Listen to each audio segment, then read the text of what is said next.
السلام عليكم. دي الحلقة السادسة من كورس أساسيات أولى ثانوي، تانية ثانوي أو تالتة ثانوي. حتى الكورس ده هيكون مفيد جدا جدا ليك أنت وزمايلك عشان تعرف أساسيات اللغة الفرنسية، عشان لما تكون كده بتاخد درس تكون أنت عارف الدنيا ماشية إزاي.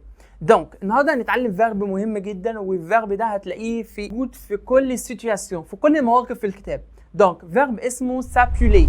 سابيولي يسمى أو يدعى سابيولي. طب تعالى ناخد ونصرف الفيرب ده. Je m'appelle. Tu t'appelles, il s'appelle, elle s'appelle, nous nous appelons, vous vous appelez, il s'appelle, elle s'appelle. طب تعالى ناخد الأمثلة عشان نتمرن عليه كويس جدا. Comment vous vous appelez? Vous vous appelez comment? Comment vous appelez-vous? والإجابة واحدة، هو je m'appelle سيف، je m'appelle أحمد، وهكذا. اكتبها لي في الكومنتات. أشوفكم على خير. سلام.